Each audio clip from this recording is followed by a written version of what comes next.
My name is Jim Tonkowich. I'm a scholar with the Institute on Religion and Democracy and a speaker and writer kind of on topics at the intersection of faith and the public square. And why did you sign the Manhattan Declaration? Well, first, the first sentence of the Manhattan Declaration and the preamble talks about how Christians for 2,000 years have been at the cutting edge of caring for the poor, caring for the sick, caring for those in prison.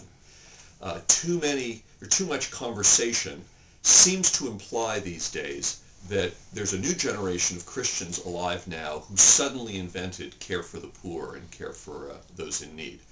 This is fundamentally untrue and a historic falsehood. The Manhattan Declaration begins by saying, we are Christians, we have always been in the business of caring for those in need and caring for those who are poor. Second, I think the Manhattan Declaration does a good job of triage, looking at where we are today in America and saying what are the issues that are the pressing issues, pressing against the church, pressing more than that, pressing against the common good, destructive of the common good. And those are the culture of death, the disintegration of marriage, and the erosion of religious liberty in this country.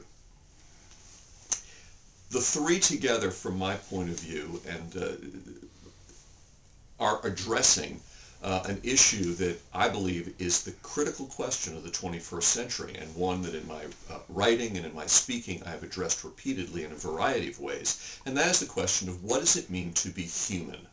What does it mean to be one of us? With regard to marriage and sexuality, do our bodies have anything to do with who and what we are?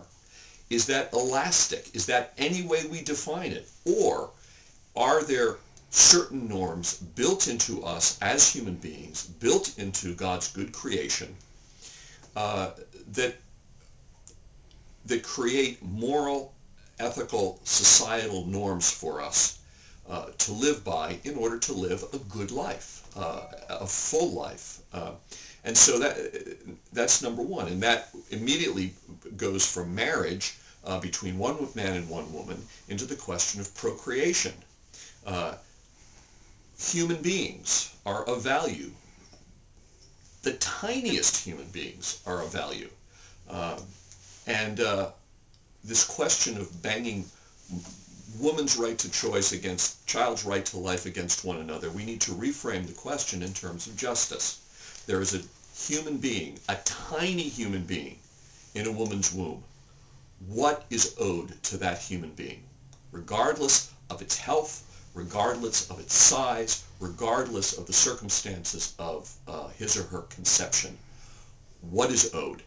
So the issue of life in the womb, the issue of the end of life, the document accurately says that the culture of death has metastasized through our society.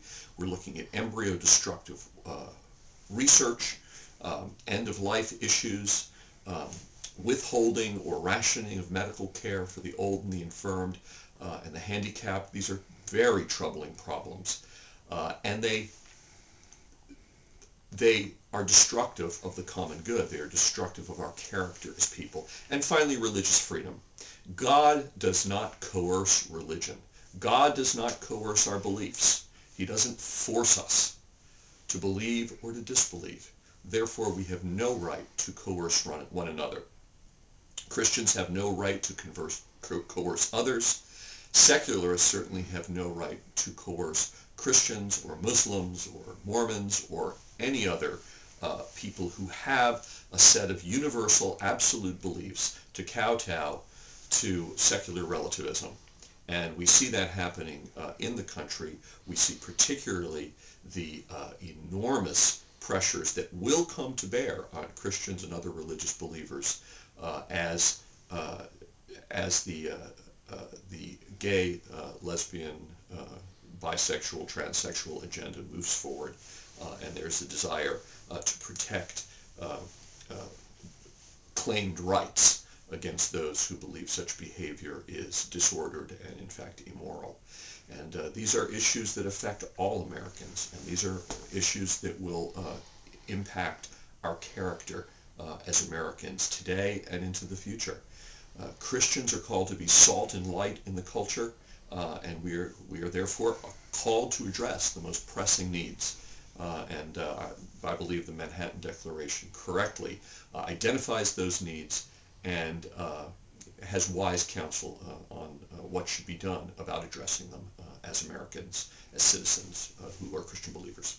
And what do you say to people who say, fine, I'll sign it, but I don't believe just signing it will work? Well, just signing it won't work. Honestly, I have lost track of the number of documents that I have signed on to. They have a very short shelf life. You sign them, you get excited, you have a press conference, they're in the news, they're in the commentariat for a while, and then they fade into the distance.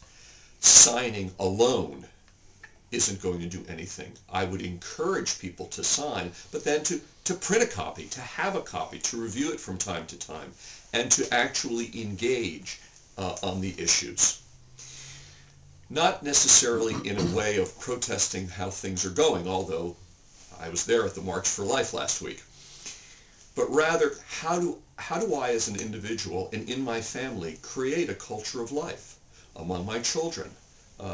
It is absolutely horrific that people who are pro-life, people who are in churches, end up with a pregnant daughter and skulk away to the abortion mill. Absolutely horrific. How do we create a culture of life in our families, in our churches? How do we create a culture of marriage? I regularly encourage people to look into marriage savers and ways to cut down on divorce. The divorce rate among Christians is scandalous. The cohabitation rate among Christians is scandalous. We need to create a culture of marriage. And finally, we need to defend religious liberty and be willing to speak up for what we believe.